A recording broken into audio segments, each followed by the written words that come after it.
Of course, Hamilton is also home to Dofasco right behind me, another team that knows how to build. Hamilton has a very, very proud history of manufacturing might. And let me tell you, this city also has a bright future. The people of Hamilton have every reason to be optimistic because Hamilton's best days are still ahead. Friends, I've traveled across Ontario and I hear it all the time, whether I'm in Windsor or Oshawa, Timmins or London, Sault Ste. Marie or right here in Hamilton. People are excited about the future. They're excited about our plan to build Ontario. I feel the momentum out there, and I'm proud to have so many people lining up behind our vision, including workers from all across Ontario. From the start of this campaign, I've been so grateful and so proud to be endorsed by the unions and workers who are building Ontario, including LIUNA, the largest construction union in North America, and for the first time ever, the Boilermaker Union. I was also endorsed by the International Brotherhood of Electrical Workers Construction Council of Ontario, as well as the Painters and Allied Trade Unions. And today, I am so welcome for the endorsement. I'm very grateful for the endorsement from the International Association of Sheet Metal, Air, Rail, and Transportation Workers, Local Union 285, and the Ontario Pipe Trades Council of the United Association of Journey Persons and Apprentices of the Plumbing and Pipe Fitting Industry. They recognize and welcome our PC government's historic support for the trades. In fact, their endorsement, the Ontario Pipe Trades Council said, and I'm going to quote here, "Never in our history has the government provided so much support for the training and equipment needs of the United Association's workforce." I'm so grateful for the support of these unions and workers across Ontario. And I want our workers to know that I'll always have your backs. Workers are lining up behind our plan for better jobs and bigger paychecks in manufacturing, construction, and skilled trades. And nowhere this optimism is more on display than right here in Hamilton or Sault Ste. Marie, where we secured billions in new investments from Dofasco and Algoma to make Ontario a global leader in clean steel. Let me take a second to explain what I mean when I talk about clean steel. Dofasco here in Hamilton and Algoma in Sault Ste. Marie will be some of the first companies in the world to replace coal-fed ovens with electric arc furnaces, powered by Made in Ontario clean energy. When it comes to the environment, this is the same as taking more than 1 million cars off the road. When it comes to the economy, this is an investment in 4,600 steel jobs right here in Hamilton, and countless more across the province as we connect clean steel with the auto manufacturers producing electric and hybrid cars. These homegrown supply chains will not only secure a future for clean steel making here in Hamilton and Sault Ste. Marie, but will make Ontario a go-to destination for game-changing investments from large automakers and major manufacturers.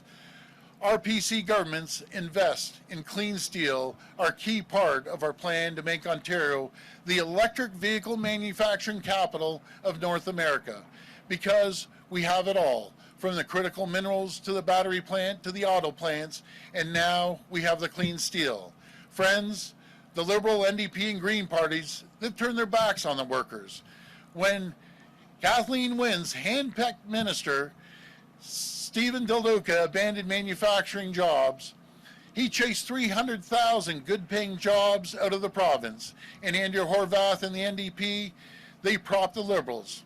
It's no surprise that workers have stopped supporting the NDP because years ago the NDP stopped supporting workers. We can't let the Liberals take us back, and we can't let the NDP hold us back. Well, they say no, we're saying yes. Yes to getting more workers into skilled trades, yes to 1.5 million homes, and we're saying yes to building a bigger and better Hamilton LRT. Yes to doubling the number of lanes on Highway 5 and enhancing Highway 6. And yes to modernizing Hamilton Health Sciences. Friends, we have the team, we have the vision, and we have the plan, and we have the momentum. So on June the 2nd, I'm asking for your vote. Everybody, let's do it. Let's get it done. Thank you, and God bless the people of Ontario. Thank you. Hi, Mr. Ford. John Woodward from CTV News. We've Hi, been John. doing some digging, and the records that we've shown show dozens of MPPs have millions of dollars invested in the housing market. That's on top of the millions of dollars invested in the homes they live in. And we're wondering if you think that played a factor in this province being a bit slow to address the housing crisis. Well, I don't think we're slow. To the contrary, we had more housing starts any time in 30 years. We had over 100,000 housing starts, and that's the same as the rentals. We've had more rental starts any time in 30 years. Our goal is to cut through the red tape and work collaboratively with the municipalities, because at the end of the day, they're the ones who are approving the permits. But we're going to work collaboratively with them to make sure that we have attainable ownership, affordable housing, regular housing right across this province. But what we need to do is standardize the process, which we're doing right across the province with the municipalities, and we look forward to building 1.5 million homes in the next 10 years. Just on the housing front, again, a recent rule change by the Integrity Commissioner reduces the amount of information that is disclosed about the properties that MPPs own. I'm wondering if you support that and what that means for our ability as the public to judge whether our elected officials are in a conflict of interest. Well, you know, that's up to the Integrity Commissioner. I don't get involved with the Integrity Commissioner. I'll let them make that decision, but we're focused on is making sure that we're building 1.5 million homes in the next 10 years for the people of Ontario. Morning, Mr. Ford. Hi. Matt Simar from Radio-Canada. Hi. I have a question about your candidate in Brantford, Will Bouma, and Sure. his and there's a report about his involvement with an homophobic publication. Stephen Del Duca today called it very, very deeply offensive, something that has no place in Ontario. First of all, were you aware of Mr. Bouma's involvement with this organization, and what do you think of this? Let me tell you, anyone who knows Will and his family knows that those are not his views. Matter of fact, I'll say that again, are not his views, 100% not his views. He's addressed this already, and he had no involvement. I repeat, he had no involvement in this article. And I want to ask you a question about the race in Vaughan Woodbridge. How confident are you that your candidate, Michael Thibodeau, will defeat Stephen Del Duca again? Well, I'm confident because the people of Vaughan, they want lower taxes. And Stephen Del Duca, they know what he's done over 15 years. He hiked up the taxes. He hiked up the toll roads. He's in favor of hiking up the gas tax. You know, he was instrumental. Matter of fact, he put the road tolls on, and he was instrumental in hiking up the license stickers, twice. So he wants to jack up the taxes on everyone. Michael Thibodeau is one of our brightest ministers, especially when it comes to mental health and addiction. He's done an incredible job for the people of Vaughan, and I'm confident that he'll win his riding. Hi, Mr. Ford. Jack Howen with Queen's Park Briefing. Hi, Jack. So on March 3rd, the day after the Ottawa Police Services Board resigned en masse, after one member, Robert Sueda, was reported to have attended the Freedom Convoy protests, you promised to find out which of your Ottawa area MPPs recommended Mr. Sueda be appointed to that board, as is typical for these kinds of appointments. So which MPP was it? You know something? I just couldn't tell you off the top of our head. We have some great people on that board right now. They're serving the people of Ottawa. They're going to do a great job on the Police Services Board. So Ms. Fullerton and Ms. McLeod have both denied that it was them, and we've been told that it wasn't Ms. Gamari. So the only other Ottawa area PC MPP is Jeremy Roberts. We asked him if he recommended Mr. Sueda, and he dodged the question. He didn't answer it. Have you spoken to him about this? And what will you do if you find out that it was him? Well, again, I don't know who it was. And the other thing is, the most important thing is we have great members on right now on the Ottawa Police Services Board. But I'm going to be very frank. You know, people are worried about jobs. They're worried about affordable housing. They're worried about taxes going up. That's what people are worried about. And we're going to make sure that we build the 1.5 million homes. We're going to lower the taxes, put more money back into people's pockets. We have a thriving economy. Under the Liberals, propped up by the NDP, lost 300,000 jobs. We have 550,000 more people working today than we did before we started, and we have 338,000 jobs in the waiting for more people. We just need more people in Ontario. Hi, Mr. Ford. Hi. You're on Andrea Horvath's turf today, and she this morning said that despite you saying you're a man working for workers, that you are not a friend of working people, pointing to your move shortly after taking government to cancel the planned increase in minimum wage, to be reluctant to introduce paid sick days. I'm wondering what your response is. Well, honestly, I think Andrea Horvath's running scared, but she gave up on the workers a long time ago. The workers and the trade unions at one time used to support the NDP. They've given up on her, and I'll tell you the reason why. She's anti-building anything, anti-building housing, anti-building highways, anti-building roads. Andrea Horvath would rather sit there on a picket line with her signs protesting a bill than actually getting it done. So we know we're doing well in Hamilton. She's extremely concerned right now, and rightfully so, because the people and the hardworking folks here in Hamilton understand they want lower taxes. They don't want to pay for the license plate stickers. They don't want to pay for high fuel cost. And all three of the other candidates want a carbon tax. And what does that do? We see what the carbon tax does. It jacks up everything. Increases the cost of gas, increases the cost of food. So people want more money in their pockets. It's hard enough to fill up your tank without costing a fortune as it stands now. What you've talked about a lot in the last few days, the endorsements from trade unions. What about workers who don't have the protection of a union to advocate on their behalf for things like higher wages for those paid sick days? Well, I'll tell you, we came out, we raised the minimum wage to $15.50, but I always believe too, the market dictates when things are thriving in the economy. This is an employee's market right now. You know, you can get a job in any single sector you want. You can almost determine what you need to fill that job, and that's what I believe in, letting the market dictate. We're going to support the workers. They're going to get increased wages. They're going to get increased benefits. Again, our economy is thriving because we've created the climate and the conditions for companies to invest in Ontario. Prior to us coming in office, they were leaving in the droves, 300,000 of them. Now they're coming back in the droves. Again, I just need more people. Good morning, Mr. Ford. Morning.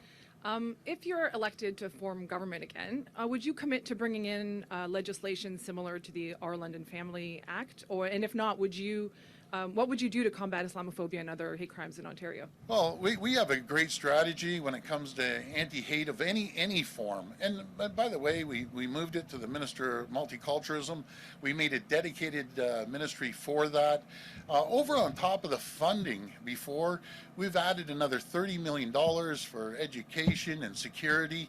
And I'll tell you one thing, I think people will understand this. I have zero tolerance for any hate of any type, for any religious background. We live in Ontario. Everyone should be getting along, and honestly, 99% of us, probably even higher, all get along, work together, live beside each other. That's what Ontario is all about, and I'm proud of our record there. Just following up on the earlier question about Mr. Obama, what would it take for the PCs to disqualify a candidate, given that you're allowing, candidates who participate in slave auctions and some who apparently endorse homophobic? Well, again, that's a really unfair statement. Will Obama, he's a credible person, credible man, an incredible family. He just doesn't believe in that, and he didn't do it. End of story. I don't know who's making this stuff up, but he is just a quality person, and so is his family. Hi, Mr. Ford. Just Hi. following up more on Will Bouma here. Regardless of whether he wrote the article or not, according to the Press Progress, he headed the Religious Youth and Education Committee at the time of the publication, and that magazine was calling for kids and young readers to reject the homosexual lifestyle. So regardless of whether he said he took part or not, how can you allow a candidate to still be a part of this organization that was promoting that? Again, anyone who knows Will, anyone who knows his family, and maybe you should look into his family as well, because they're incredible people, knows that that's not his views. Simple. That's it. But again, what people care about in Brantford, I'll tell you what they care about. They care about more jobs, lower taxes, and they want to make sure that they can pay their mortgage, pay their rent, and put food on the table. That's what people are concerned about, and that's what this election is about. Who do they trust getting the economy moving forward? And there's only one clear choice. That's the Ontario PCs. A new report suggests that home prices have soared 44% during the time that you've been premier. At the same time, you've largely mounted campaigns that revolve around working for the people. So how do you explain that surge, and what are you prepared to do to address this? Well, that just goes to show you, for 15 years before we got into office, there was every roadblock, every barrier, anything you can think of, that they just weren't in favor of building, no matter if it was rentals or home starts. And our record speaks for itself. We had more home starts, over 100,000 home starts in 30 years. We had more rental starts. We have over 11,000, more than 30 years. We need to cut through the red tape. We need to cut through the regulations. We need to standardize the process until the cities and towns can start approving these projects. You know, some of these projects, trying to get through the bureaucracy and the red tape in these cities could take 2 or 3 years. As the prices of labor, as the prices of lumber and steel go up, I get an idea. We're going to give every single tool, which we have, to the municipalities to cut through the red tape and get these permits signed and get them out the door. Ken Warner, Hamilton Community News. I was wondering, you've been talking about building stuff and that sort of thing. What about considering widening Highway 403 and widening the link because of traffic problems and, you know, traffic chaos up there? See, I like that idea, and thank you for that suggestion. I know we're working on Highway 5 and Highway 6 and widening those, but I got an idea. After June the 2nd, I'd love to look into that. That's what I like, building. We're a government of building, building highways and roads and bridges, but as the community grows, we're going to need more roads, more highways, widening them, and I'm all in favor of that, so I can't wait to chat with you after June the 2nd, and I think that's a fantastic idea. Yes. So since there's a lot of things for the Conservative candidates to talk about during this election, will you tell these PC candidates, especially in Hamilton, to participate in debates? They're avoiding them. Well, you know something, we have a clear message, and the clear message is very clear. We're the only party that's going to lower your taxes, put more money into your pockets, build schools and hospitals and bridges and roads and highways. The other three parties won't. They're anti-building. They'd protest everything you could possibly think of. I've seen it for the last 4 years. You have a very clear choice, folks. You can either vote for the three parties that will set up committees and studies and drag building out for years, or you can vote for the PCs. We're going to get it done. We're going to get housing built. We're going to get the hospitals built. Over 50 projects, 50 hospitals around this province, every single region, $40 billion investment into hospitals. We're putting $14 billion into new school projects. As the Liberals, propped up by the NDP, closed 600 schools, we're building 100 new schools across the province. So we're going to get it done. They're going to talk about it, and people are going to have a clear choice on June the 2nd. Hello, Mr. Ford. You were talking about green steel earlier at Dofasco and Algoma. We can see Stelco here in the background, another large steelmaker in the province. Have you had any green steel talks with them? Any discussions? Yeah, a little bit. We're in talks with them. I'm encouraging them to go with the electric arc furnace. As you know, I can't dictate to private sector companies, but I can sure encourage them. And we'll continue on the talks with Stelco. But I'm telling you, I'm just so proud that we're saving 4,600 jobs in Hamilton here, and a couple thousand up in Algoma and Sault Ste. Marie. This is blazing a new trail. This is world class. Anywhere in the world, we're going to be the first out of the gate, or one of the first, I should say, out of the gate, producing clean green steel that's part of our supply chain, starting from the critical minerals up in the north that are going to manufacture the batteries in southwestern Ontario, and the green steel coming out of Dofasco right behind me.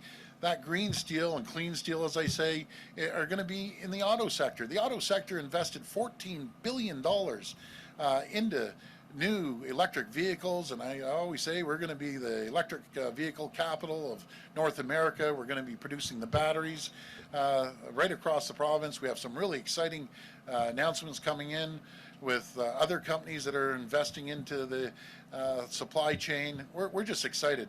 We're going on all cylinders, and I just want to thank all the people, all the trade unions, all the workers out there that are helping make this happen. And just to follow up on my predecessor's question, we have a long tradition here of local riding debates during provincial elections, but we're hearing from some Tory candidates that the party has decided that they should not participate. Is that the case? And if so, why is that? Well, so I can't speak for every single candidate because we do have candidates going out there and doing debates, but I'll tell you, our main message, it's a very clear message. They're going to have a choice on June the 2nd. Either vote for the parties that are saying no to everything or vote for the PCs that are saying yes. Yes to lowering taxes, yes to building, yes to getting this economy moving on all cylinders, and that's what we're going to do. Hi, Doug Ford. This is Bobby Herstola, CBC News. Hi, Bobby. When you came into office, you made a point of scrapping renewable energy projects and EV rebates, and you've also made substantial changes to environmental review processes. Now you say you have a plan to address climate change and protect the environment. How can you justify your climate rhetoric now with your government's track record on the issue? Well, I'd say it's fact. We took a different strategy.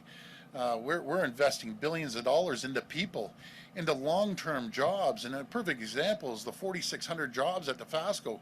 What would have happened if we didn't put $500 million, along with the federal government investment, into Dofasco? What would happen to their jobs? What would happen to the jobs up in Sault Ste. Marie if we didn't invest?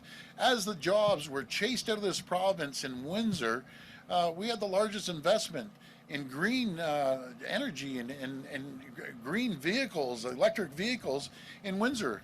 $5 billion from LG and Stellantis, another $3.6 billion from Stellantis, and let's look at Oshawa too. They closed their plant because of the policies of the Liberals. Now they opened up Oshawa, they're going full steam ahead, and think of all the other auto manufacturers, no matter if it's Ingersoll or Woodstock or Oakville or Alliston or Cambridge, as I said before, Windsor, Brampton. So all these areas and all these towns and cities, they'd be a ghost town if the Liberals were still in power.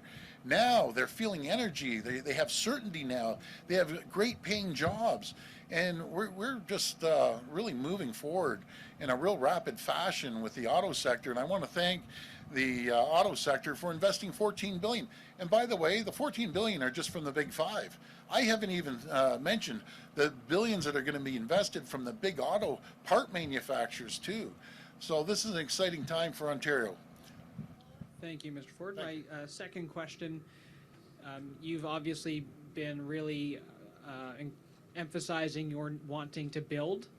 Your use of ministers' zoning orders has come under a lot of scrutiny.